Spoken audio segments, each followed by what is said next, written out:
안녕하십니까. 자, 저는 김용석 공인회계사 또 국제재무분석사입니다. 자, 여러분들하고 함께 그 월가에서 배우는 경영의 지혜라는 과정을 같이 진행하게 되었는데요.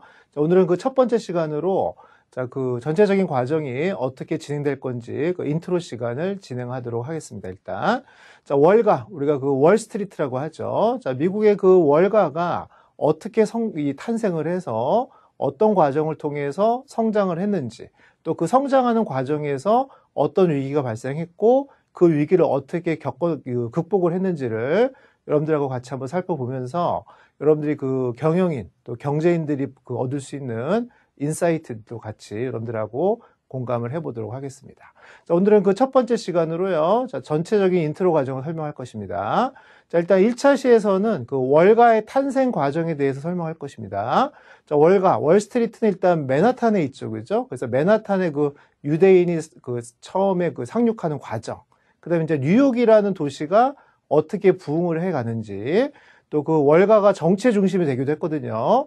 자, 미국의 수도는 현재는 워싱턴입니다만 초창기에는 뉴욕이었는데요. 그럼 과연 그 뉴욕이 그 미국의 수도일 때는 월가도 정치의 중심지였겠죠. 자, 그런 과정도 살펴볼 것이고, 또 어떻게 그 미국의 수도가 워싱턴으로 이전됐는지도 같이 한번 그 살펴보도록 하겠습니다. 또 월가에서 제일 유명한 것 중에 하나가 이 뉴욕 증권거래소인데요. 뉴욕 증권거래소는 또 어떻게 탄생했는지를 살펴볼 것이고요. 그 다음에 그 뉴욕과 월가를 부흥하게 만든 가장 큰 원인 중에 하나가 이리 운하입니다. 그래서 이리 운하가 어떻게 또 월가를 성장시켰는지 그 과정을 1차 시에서 여러분들하고 같이 한번 살펴볼 것입니다. 자, 2차 시는 우리 JP 모건이라고 아시죠? 그래서 그 JP 모건이 금융제국을 구축하면서 금융제국을 구축하면서 결국 월가의 패권 시대가 도래했는데요. 자, 어떻게 그런 과정을 진행했는지를 살펴볼 것입니다. 특히 JP 모건의 역사를 알면 미국 금융과 미국 경제 모든 것을 알 수 있다고 하니까 2차 시를 통해서 여러분들이 미국 금융과 경제 모든 것을 알 수 있을 거라고 생각이 됩니다. 자, 특히 그 JP 모건이 구축한 금융제국을 우리가 모건하우스라고 합니다. 그래서 1935년까지 세계 역사상 가장 막강한 금융 권력을 바로 모건하우스라고 하는데요. 그 구축 과정을 살펴볼 것이고, 자, JP 모건은 당연히 JP 모건이라는 금융회사를 지배하고 있습니다만, 자, 그 당시 US 스틸이라는 1901년도입니다. 그래서 미국 최대의 철광회사를 출범시키면서 그때 그 상장 규모가 1920년대 뉴욕 증권거래소 시가총액의 60%를 그 US 스틸이 차지했다고 하니까 거의 그 미국의 어떤 기업들을 거의 지배하던 시작이라고 보시면 되겠죠. 그리고 그 당시에 드디어 이제 뉴욕 증시가 런던 증시를 앞지르기 시작한데요. 그 성장 과정을 같이 여러분들하고 살펴볼 것입니다. 자, 3차 시에는 또 그 JP 모건과 더불어서 그 양대 재벌 중에 하나인 록펠러에 대해서 살펴볼 것입니다.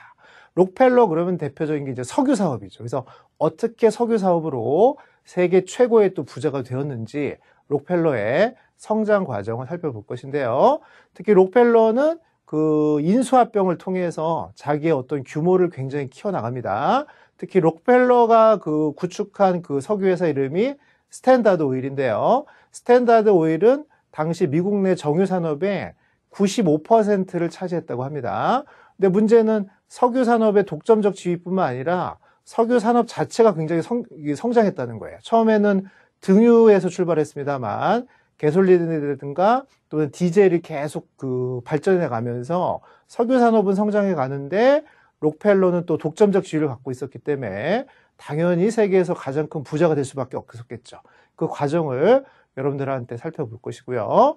자, 특히 그 스탠다드 오일을 만드는 과정에서 다른 기업들을 무지막지하게 인수합병하는데요. 그 인수합병 과정을 우리가 클리블랜드 대학살이라고 합니다. 그래서 그 과정 1971년도 12월부터 1972년도 3월까지 발생한 그 클리블랜드 대학살 과정도 같이 여러분들하고 3차 시에 살펴보도록 하겠습니다. 자, 4차 시에서는요. 그러면 이제 JP 모건과 록펠러가 가장 대표적인 양대 독점적 재벌이었는데, 자, 그 독점적 재벌을 해체한 그 정치인이 바로 루즈벨트 대통령이고요. 루즈벨트 대통령이 등장시킨 그때 이제 그 경제 정책을 우리가 수정 자본주의라고 합니다. 그래서 수정 자본주의를 통해서 어떻게 두 재벌을 해체했는지를 살펴볼 것이고요. 그 수정 자본주의의 대표적인 정책이 바로 여러분들 잘 아시는 뉴딜 정책이고요. 그 다음에 그 독점 기업들을 불리하게 해서 만든 대표적인 그 독점 규제 법안이 글래스 스티글법이라고 있습니다. 그래서 이 두 가지 정책 및 법에 대해서 4차 시에서 여러분들하고 같이 살펴보도록 하겠습니다. 자, 5차 시는 자, 그 루즈벨트 이후에 다시 금융 자본주의가 패권을 차지하게 되는데요. 그런 금융 자본주의가 패권을 차지하게 만드는 또 대표적인 경제 경향을 우리가 신자유주의라고 합니다. 그래서 신자유주의가 무엇이며 또 어떻게 신자유주의를 통해서 그 금융 자본주의라는 게 등장했는지 살펴볼 것인데요. 자, 화면에 보시는 것처럼 이런 신자유주의를 양상시킨 대표적인 그 사건의 기초가 닉슨 쇼크라고 해서 1971년도에 근본위제를 폐지하면서부터 화폐의 그 발행량이 늘어나면서 그러면서 신자유주의라는 게 등장했다고 보시면 되겠습니다. 특히 이런 그 금융자본주의가 극에 달한 게 바로 그 화면 보시면 아시겠지만 99%, 우리는 99%에 해당이 된다는 것이죠. 무슨 얘기냐면 상위 1%가 그 전체 부의 상당 부분을 차지하고 있다는 것을 비판하는 슬로건인데요. 자, 그런 그 금융자본주의에 대해서 살펴볼 것입니다. 자, 6차 시에서는요, 제목 그대로 파생상품이 불러온 서브프라임 사태에 대해서 살펴볼 것입니다. 자, 그러면 이제 파생상품이 무엇인지 알아야겠죠. 그래서 선도거래, 선물거래, 옵션, 스왑 이런 네 가지 파생상품의 유래에 대해서 6차 시에서 살펴볼 것이고, 자, 그러한 파생상품이 2008년도 글로벌 금융위기를 어떻게 그 발생시켰는지 그 원인에 대해서 여러분들하고 같이 한번 살펴보도록 하겠습니다. 자, 그 다음에 7차 시부터는요, 자, 글로벌 금융위기 전후로 해서 그 월가를 장악했었던 대표적인 금융기관들, 이 7차 시에서는 시티그룹을 살펴볼 것인데요. 이 시티그룹을 만든 그분이 그 샌디 웨일이라는 금융황제라고 일컫는 그런 분인데, 샌디 웨일도 자수성가한 분인데요. 어떻게 시티그룹을 만들었는지를 같이 한번 살펴볼 것입니다. 특히 그 시티그룹은 합병된 회사인데, 시티그룹 합병 전에 트래블러스라는 회사와 시티코프라는 회사가 합쳐져서 시티그룹이 탄생을 했는데요. 그 합병 과정도 같이 여러분들하고 살펴볼 것입니다. 자, 합병 후에 시티그룹은 그 1998년도에 합병을 했는데 98년도부터 2005년도 동안 전 세계 은행의 1위를 차지할 정도로 거의 그 금융업에 독점적 지위를 누렸다고 보시면 될 것 같습니다.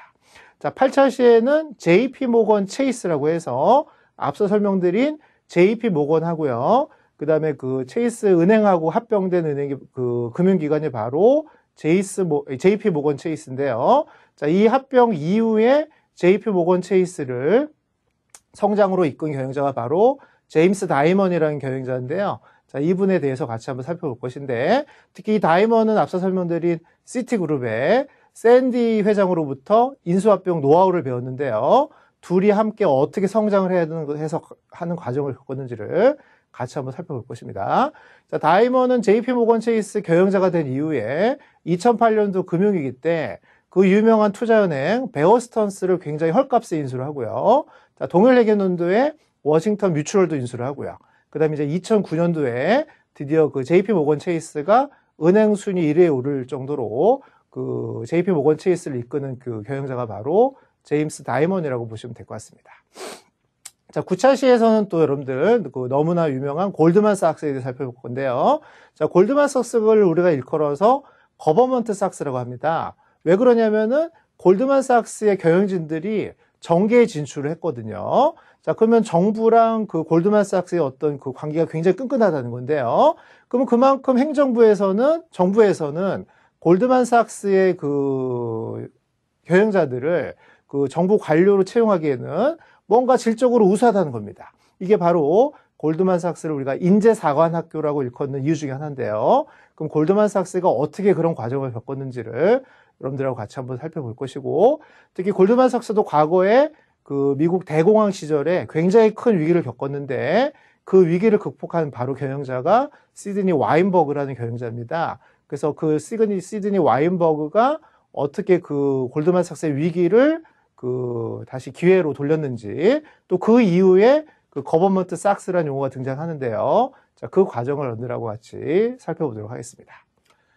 자, 10차 시에서는요, 자, 추세와 상관없이 돈 버는 방법이라고 해서 여러분들 많이 들어보신 헤지펀드에 대해서 살펴볼 것입니다. 자, 헤지펀드라는 개념을 처음 만드신 분이 우리 화면에 보시는 알프레드 윈슬로 존스라고 하는데요. 자, 헤지펀드를 어떻게 만들었는지 그 과정을 살펴볼 것이고요.